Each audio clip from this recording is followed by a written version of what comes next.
At dawn, the channel looked like a sheet of pewter. Boats slid from larger ships, each wave carrying men who had been briefed, drilled, and told they were about to test the German line. Roughly 6,000 Allied soldiers, most of them Canadian, went ashore that morning. Not all of them came home. Operation Jubilee, the Dieppe raid of August 19, 1942, has endured as one of the darkest and most disputed episodes of the Second World War. It was presented to the public as a sharp, necessary strike, a raid to gather intelligence, to knock the stuffing out of German coastal defenses, and to show that the Allies could take the fight to the continent. But behind that framing lay a tangle of operational uncertainties, competing ambitions, and at least one warning that, historians say, was not given the weight it deserved. The title of this film is blunt. Churchill ignored this warning and lost 6,000 men in one day.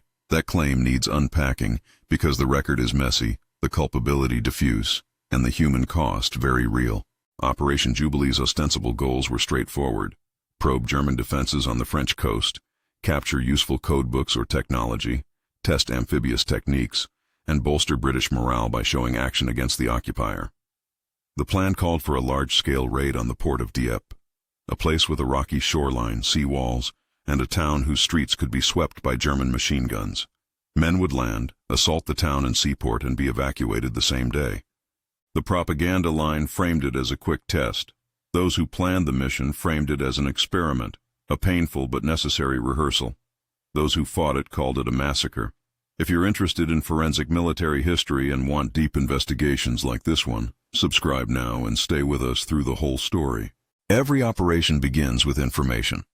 Sometimes thin, sometimes confident. In the run-up to Dieppe, Allied intelligence and reconnaissance reported that German positions were stronger than earlier estimates had suggested.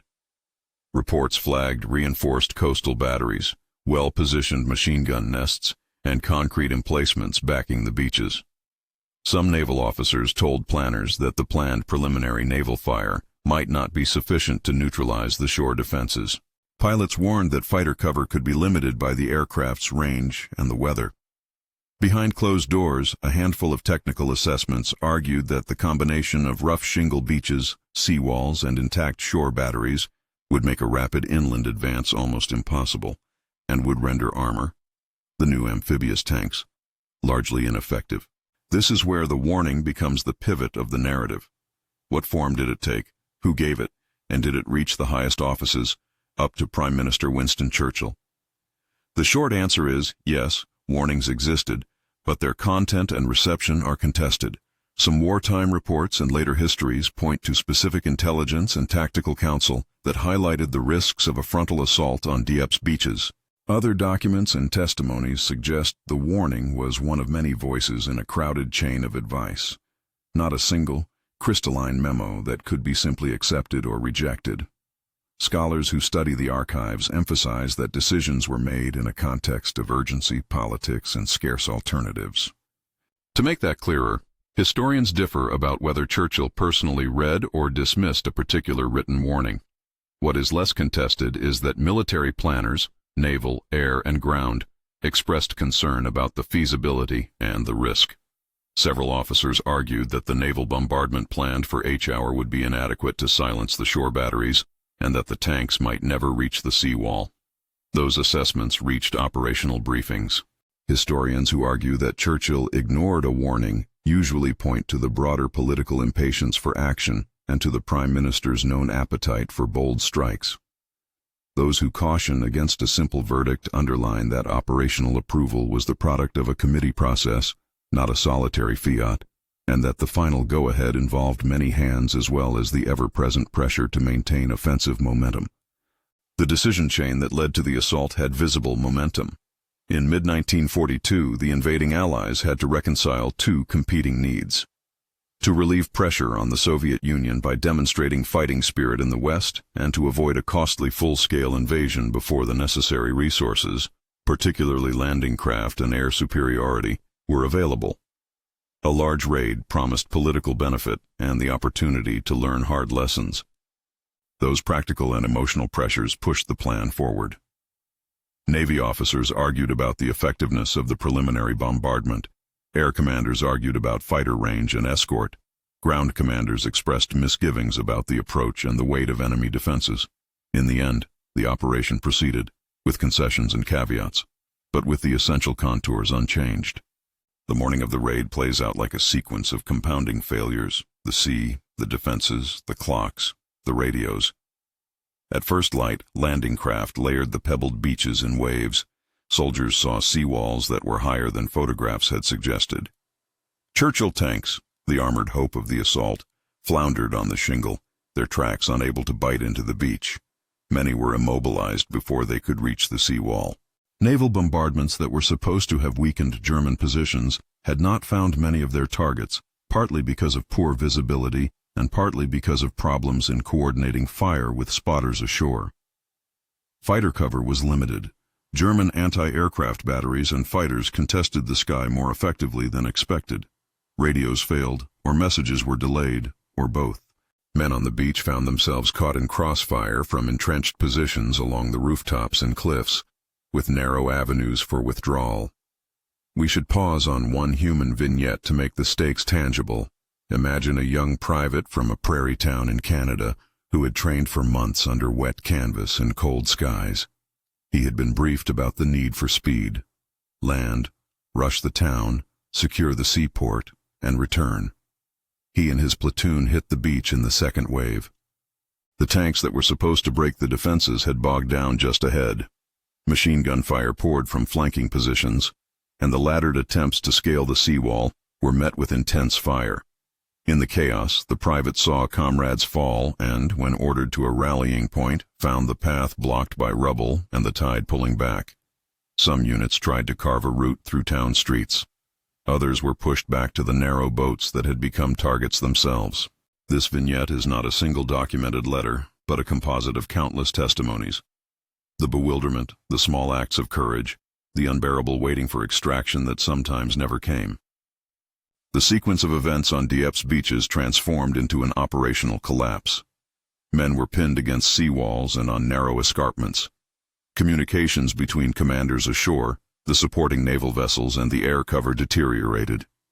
The planned timetable, swift penetration and withdrawal, fragmented into isolated actions and desperate holds. As orders to withdraw trickled through, small boats attempting to take off men were swamped, fired upon, or turned back by tides and German fire. By late afternoon, the evacuation began in earnest, but for many units it was too late. The tally of loss, even today, carries an air of uncertainty because different reports categorize casualties differently and because prisoners were counted separately from dead and wounded. Commonly cited figures place Allied manpower engaged at roughly 6,000. Scholars and after-action reports often cite total casualties, killed, wounded, and captured, in the region of 3,000 to 4,000. Canadian forces bore the brunt. Several thousand Canadians were killed, wounded, or taken prisoner. Exact numbers vary by source, and historians flag the differences, but the essential fact is stark. The raid failed to achieve its objectives at a terrible human cost. Once the immediate fighting receded, the political and military fallout began. Commanders convened inquiries. Questions were asked about intelligence, about the coordination between services, and about whether the preliminary bombardment had been adequate. Some senior officers acknowledged mistakes.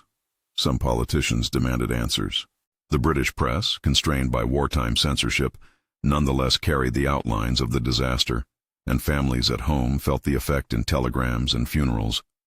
For the soldiers who returned, and for the units that lost so many of their number, Dieppe left a psychological wound. For the planners and the men who had warned, there was a lingering sense that the operation had been risked on an experiment whose human price had not been fully internalized by those pushing for action. This is where the ethical motif drawn from our earlier analogy, a technical expert whose calculations become a source of moral torment, reasserts itself. In the Dieppe narrative, specialists, reconnaissance officers, naval gunnery captains, and air commanders made assessments that, in retrospect, pointed to grave problems. The armor was ill-suited to the beach. Firing arcs were incompletely suppressed. Air cover was a razor's edge. Some of these voices were heard but discounted in the pressure cooker atmosphere of the war, where political leaders sought forward action and military planners feared losing the initiative.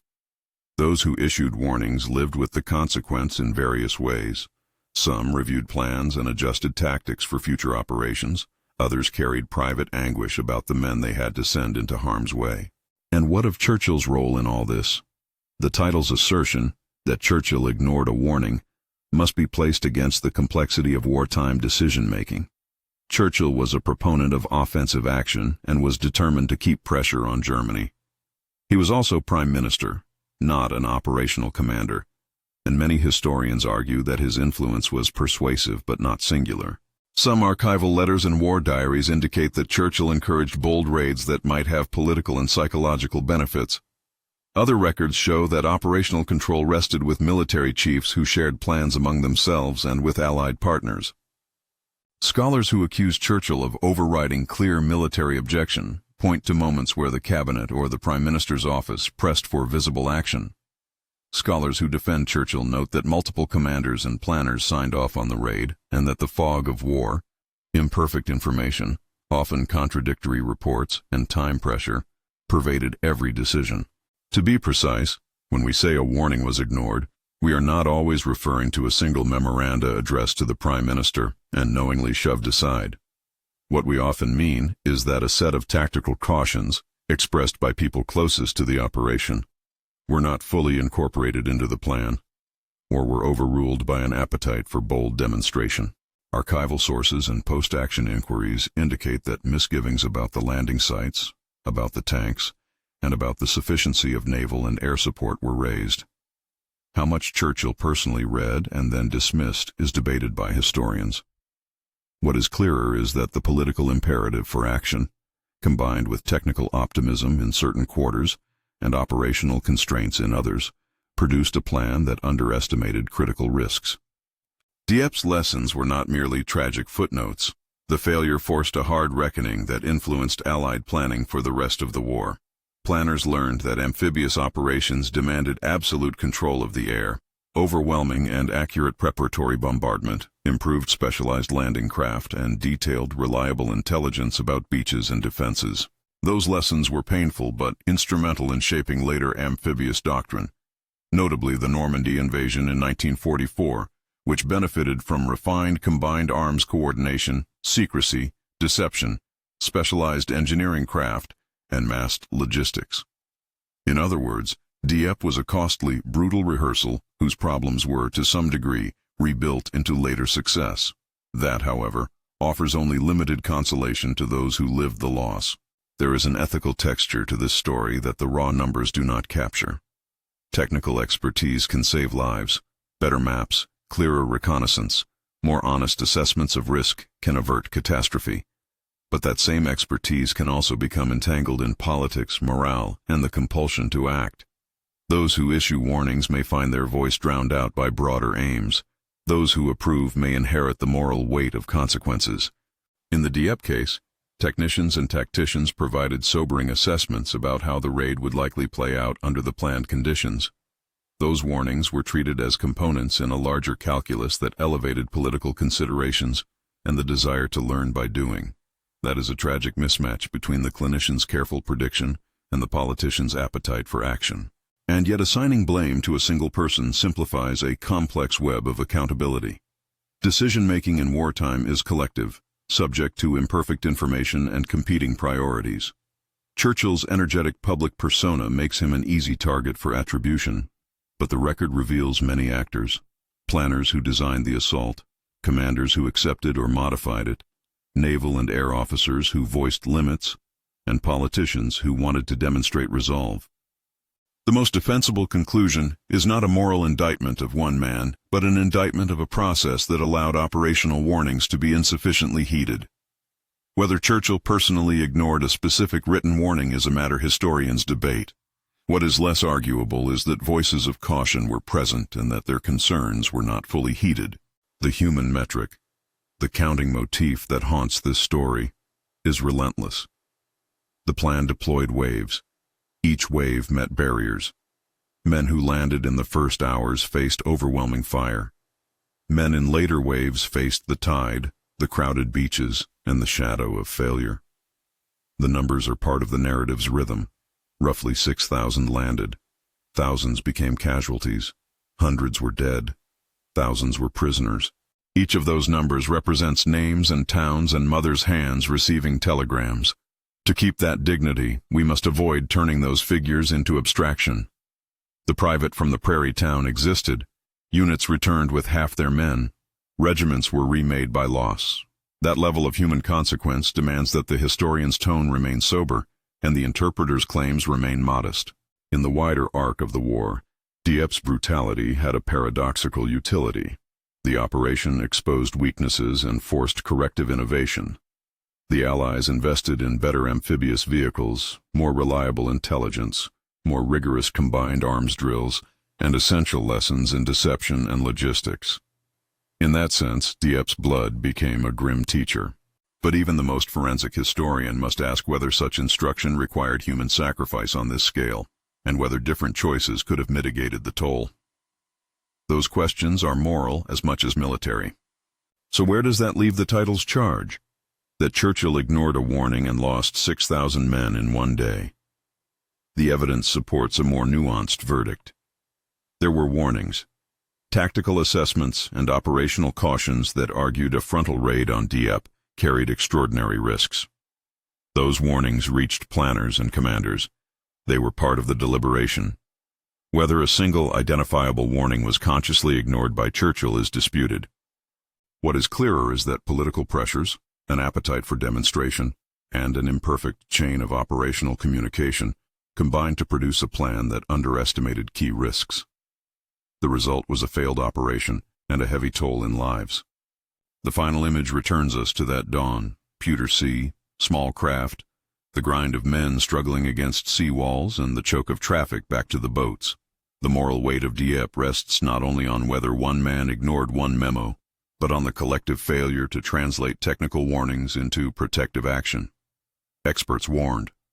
Decision-makers pursued a contentious path. Men paid the price. What do you think? Was Dieppe an unavoidable lesson learned at terrible cost, or a preventable disaster born of political impatience? Share your thoughts below. If you want to explore more case studies of operational failure and the lessons they left behind, watch our playlist on amphibious operations and wartime decision-making.